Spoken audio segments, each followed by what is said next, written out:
ये चुनाव इतना भ्रष्टाचार के मुद्दे पर आप यूपीए सरकार को, आप कांग्रेस सरकार को भ्रष्टाचार की क्या है मां बोलेंगे, आप सीबीआई को कांग्रेस ब्यूरो ऑफ इन्वेस्टिगेशन, मैं नहीं, सुप्रीम कोर्ट बोल रहा है, Congress bureau of investigation opposition पार्टियां बोल रही है, सुप्रीम कोर्ट की अलग टिप्पणियां हैं, क्या टिप्पणियां है मैं बताता हूं, सुप्रीम कोर्ट की अलग टिप्पणियां, लेकिन मुद्दा है कि आप भ्रष्टाचार के मुद्दे पर और पार्टियों को घेरना चाहेंगे, और आपके इंटरव्यू की शुरुआत अगर भ्रष्टाचार से होगी तो आपको तकलीफ होगी। मुझे तकलीफ नहीं हुई, मुझे तो मजा आ रहा है, मुझे तो अच्छा लग रहा है, मुझे तो अच्छा लग रहा है ये सारी बातें जान के जनता ये जानेगी कि सच्चाई किस हद तक अन्याय हुआ है। अदालतों ने अन्याय किया, आप मेरे साथ 3 घंटे का अन्याय अगर किसने किया तो अदालतों ने, कांग्रेस पार्टी और सीबीआई ने किया है, और अदालत ने उस चीज को माना, अदालत ने अंधी थी, ऐसा अदालतों की आंखों पर पर्दा बंधा हुआ था। कोई फैक्ट्स गलत प्रूव करके भी केस को गलत प्रूव किया जा सकता है, मगर हायर हायरार्की इस देश में इसीलिए बनी है, लोअर कोर्ट, उसके बाद हाई कोर्ट और सुप्रीम कोर्ट। ये ना बनाते हाई कोर्ट सुप्रीम कोर्ट, क्यों बनाए हैं? इसलिए बनाए हैं कि अगर कोई चीज गलत हुई है तो उसके लिए आदमी का ये राइट है, ये एक फंडामेंटल राइट है इंसान का। आप जाइए वहां से अपना जो सेंटेंस है उसको स्टे करवाइए ना, स्टे नहीं करवाएंगे, आप तब तक उस चीज को रुकवाइए, जब बरी होंगे उस वक्त हम आपकी बात को मानेंगे, आपकी बात को, आपके तख्तों को हम भी सजदा करेंगे, उसी तरीके से सर्टिफाई करेंगे।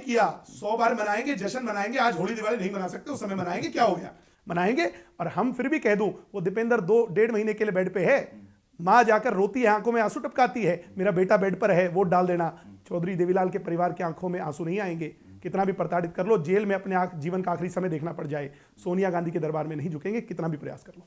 चलिए वो एक अलग एक राजनीतिक बात है, आपकी बात में वजन हो सकता है, आपका कॉम्बिनेशन नहीं बैठा, जो सेटिंग लालू प्रसाद यादव कर पाए वो आप कर ही नहीं सकते थे, क्योंकि विचारधारा के मतभेद इतने ज्यादा है दोनों गुटों में कि आप पास भी नहीं फटक सकते थे उनके। हाँ, लालू प्रसाद यादव इसलिए कर गए क्योंकि वो जेल से डर गए थे, सच्चाई ये है, सच्चाई क्यों नहीं बताते? तो लालू जी भी, नीतीश जी और ये सब एक बना जेल में जाना और वो भ्रष्टाचार के आरोपों में कोई इतनी बड़ी फकर की बात मुझे लगता होनी नहीं चाहिए।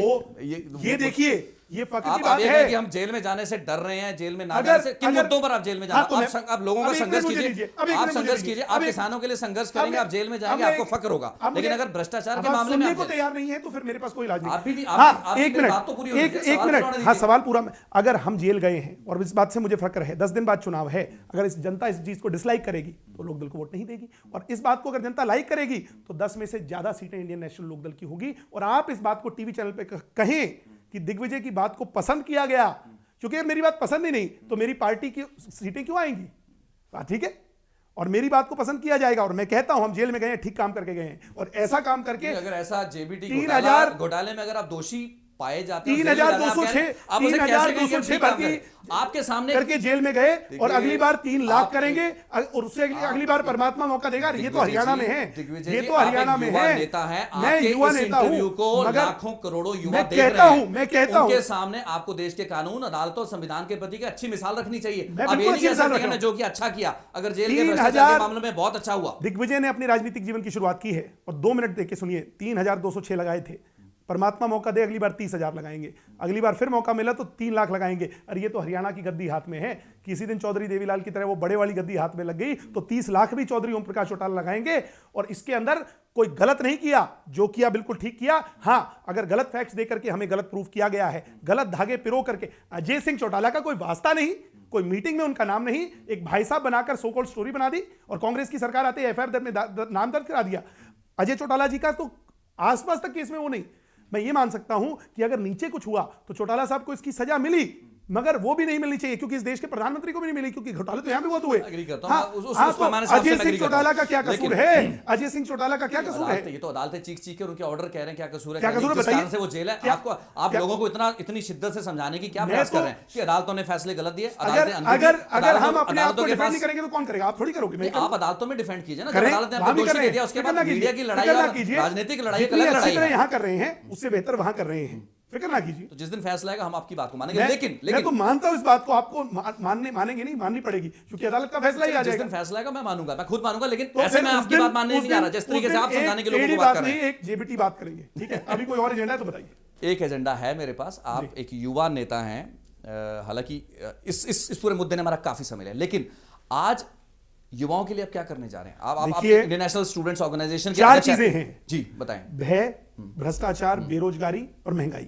ये चारों चीजें किसको त्रस्त करती हैं? युवा को। भय होगा, आतंक होगा तो सड़कों पे युवा का निकलना मुश्किल होगा। भ्रष्टाचार होगा तो सबसे पहले युवा परेशान होगा। उसके बाद अगर बेरोजगारी होगी तो युवा परेशान होगा, और महंगाई होगी तो युवा परेशान होगा। इन चारों चीजों से निजात कैसे मिलेगी निजात? इनमें से भय और भ्रष्टाचार, वो आपकी तत्कालीन सरकार पर, ओम प्रकाश चौटाला की सरकार पर भय के भी आरोप लगते रहे हैं। आपके पिताजी उसमें शामिल थे, प्रूव कीजिए, उस प्रूव कीजिए, मेरे वक्त पिताजी शामिल थे। का राजनीतिक डायलॉग इन्हीं चीजों पर बताइए, रहा था। उस वक्त का राजनीतिक जो वाद विवाद था वो यही था कि भ्रष्टाचार है, बदमाशों की सरकार है, इस किस्म की बातें कही जाती थी। दीपेंद्र हुड्डा हमें बदमाश कहता है, अरे बदमाश है तो। मुख्यमंत्री भूपेंद्र सिंह हुड्डा जब पहली बार मुख्यमंत्री बने थे तो उन्होंने यही कहा था, और पूरा चुनाव इसी अरे भाई लड़ा गया। आप मुझे ये बताइए कि क्या भय था? अगर कोई भय था तो उसको प्रूव कीजिए, कोर्ट ऑफ लॉ में प्रूव कीजिए, सजा कीजिए हमारी। आप एक ऐसे मुद्दे को उठा रहे हैं, भय है, भ्रष्टाचार। अरे कोई दिग्विजय चौटाला के परिवार के कोई सींग है क्या जो जनता को हमारे बारे में? तो की बात आपने मेरी बात सुनिए, चौधरी देवीलाल जी के परिवार को बदनाम करने की साजिश है सिर्फ और सिर्फ कांग्रेस पार्टी की।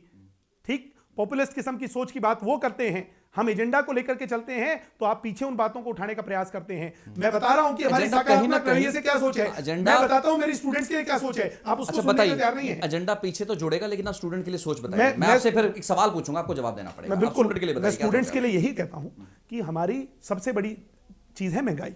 आज इस सरकार ने एजुकेशन की फीस को तकरीबन 3 गुना कर दिया है, जो कि अपने आप में, भाई आपका रोजगार नहीं मिल रहा, आपकी इनकम कम है, एक्सपेंडिचर ज्यादा बढ़ते जा रहा है। मैं कहता हूं कि हमारी सरकार ग्रेजुएशन लेवल तक की बेसिक एजुकेशन सरकारी तौर पर मुफ्त प्रोवाइड करे, हमारी बहनों को पोस्ट ग्रेजुएशन लेवल तक की एजुकेशन मुफ्त प्रोवाइड करे।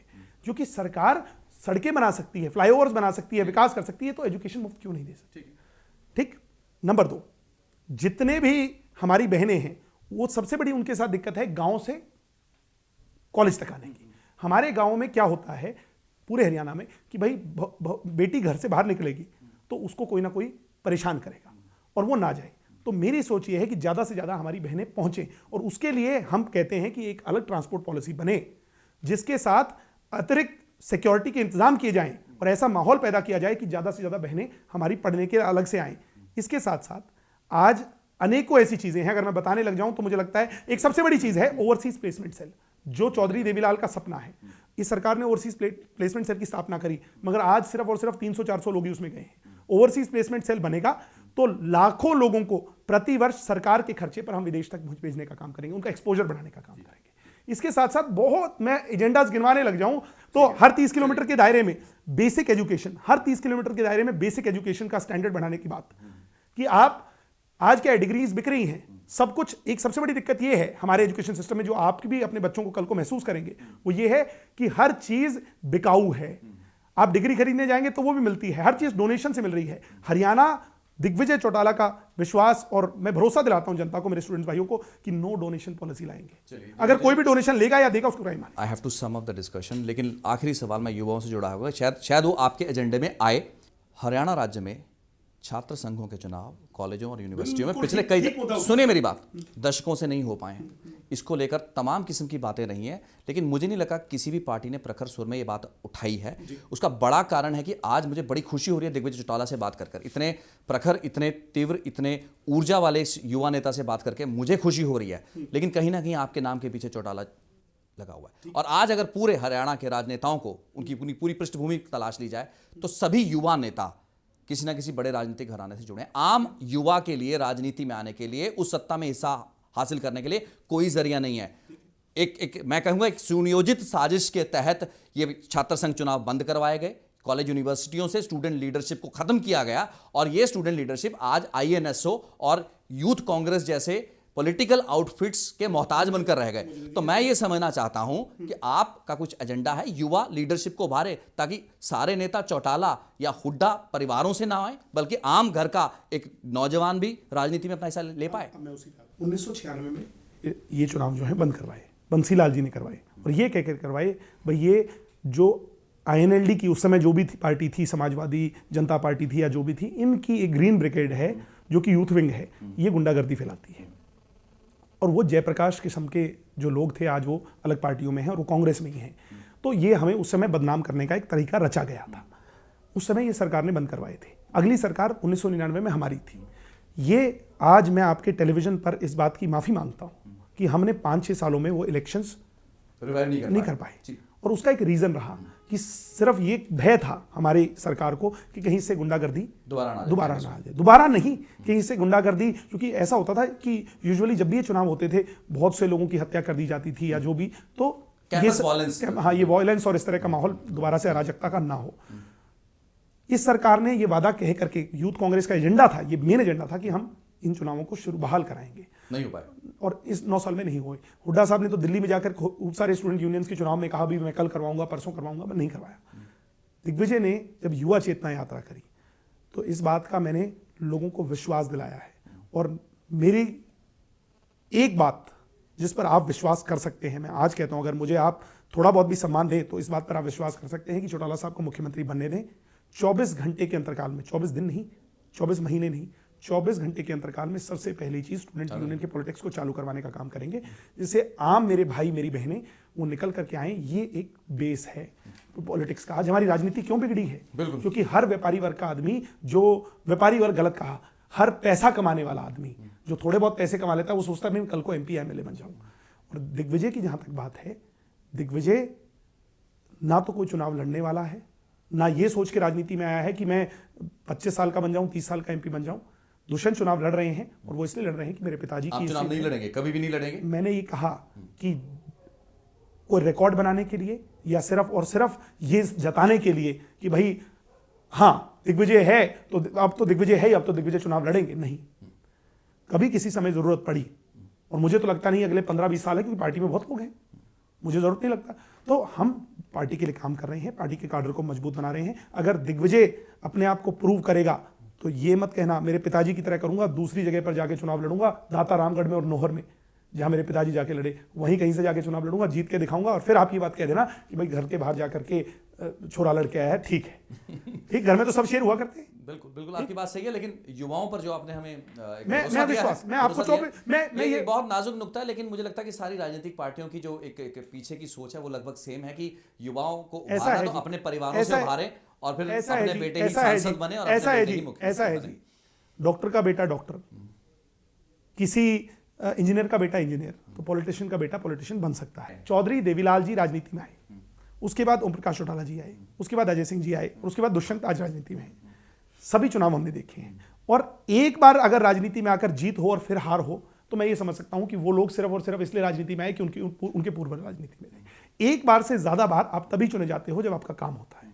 मेरे पिता भी, मेरे दादा भी और मेरे परदादा भी एक जगह से नहीं, कई जगह से, मगर हमने हमारी पार्टी में, और लोकदल तो इस बात के लिए जानी जाती है, और आप लोग इस टीवी पर जिक्र करते हो, भाई ये तो नर्सरी है, यहां से तो राजनेता सीख निकले, तो इससे बड़ी नर्सरी क्या होगी? ये संपत सिंह जैसे लोग आज हमारे खिलाफ जो चुनाव लड़ने की और चौधरी देवीलाल की बड़ी बड़ी बातें करते हैं। अरे संपत सिंह जी, मैं मानता हूं कि चौधरी ओम प्रकाश चौटाला के बाद अगर पार्टी में किसी को सम्मान दिया गया था, और कल को अगर पार्टी का सबसे बड़ा जिम्मेवार आदमी कोई हो सकता था तो वो संपत सिंह थे। मगर अब वो कारण रहे, मैं बता देता हूं कारण क्या रहे। चलिए छोड़िए, हाँ तो आप क्यों आप चलो ऐसा है एजेंडा पे, अगर एजेंडा किसी भी एजेंडा पे, मैं सिर्फ ये आपसे कहना चाह रहा था कि आपकी बात ठीक है कि डॉक्टर का बेटा डॉक्टर बनेगा, इंजीनियर का बेटा इंजीनियर बन सकता है, पॉलिटिशियन का बेटा पॉलिटिशियन बने, लेकिन उसका मतलब ये नहीं होता कि पॉलिटिशियन का बेटा पॉलिटिशियन बने और उस पॉलिटिशियन के रास्ते और जो नर्सरियां और कॉलेज खुलने हैं उनमें हम दाखिला बंद करते हैं आम आदमी का, जो कि अब तक हुआ है। आप तो पॉलिटिशियन को पिछले 10-15 सालों में हुआ है, और जिसको आप रिवाइव कर देंगे। अगर आप मीडिया के लोग सुप्रीम कोर्ट में जाके जज की चेयर पे बैठ जाओ तो सारे देश के पॉलिटिशियन को अंदर कर दो और अरविंद केजरीवाल को देश का प्रधानमंत्री बना दो। केजरीवाल को अंदर करेंगे अगर वो हरकत करेंगे, कुछ नहीं करेंगे। हमारा काम लोगों को अंदर करना नहीं है, ऐसा है। हमारा काम तो आप टेढ़ी बात करने आए हो, और मुझे पता है कि आप मेरे से मीठी बात तो करोगे नहीं, और मैं भी उस बात के लिए तैयार हूं। जो सच है वो कड़वा होता है, मगर सच सच होता है। एक हमारी बात भी आपको टेढ़ी लगी है तो यही कड़वा सच है। तो इसी चीज को हम ऐसा है आपके मुंह से सुनना चाहते थे कि लकी साहब, मैं मीडिया के लोगों से मिलकर बड़ा खुश होता हूं। मुझे लगता है कि मैं और ज्यादा समझा और सीखा हूं, और मुझे आज आपसे भी कई सारी चीजें सीखने को मिली हैं। बिल्कुल, हमें आपसे बहुत कुछ सीखने को मिला। हम भी समझते हैं कि जो बातें आपने की हैं, चाहे वो जिस भी तरीके से, जिस भी रोशनी, जिस भी दृष्टिकोण से आपने की, क्योंकि हमारा काम लोगों को अंदर बाहर करना नहीं, हमारा काम जजों की सीटों पर बैठकर एजुकेट करना नहीं है, लेकिन हमारा काम तो आपका और आपके नजरिए को एक क्रेडिबल ढंग से लोगों तक पहुंचाना है। और मुझसे ज्यादा, मेरे टेढ़े सवालों से ज्यादा मुझे लगता है हरियाणा की जनता इस चीज को ज्यादा समझ सकती है। हो सकता है कि मेरी समझ में कमी रहे, लेकिन हरियाणा की जनता आपके मुख से जो भी स्वर निकल रहे हैं, जो भी स्वर निकल रहे हैं उनको वो अपने नजरिए से तय करेगी और शायद हमें इन पर छोड़ देना चाहिए, बिल्कुल छोड़ देना चाहिए। चलिए बहुत बहुत धन्यवाद दिग्विजय जी, आपसे बातचीत करके बहुत अच्छा मजा आया। कुछ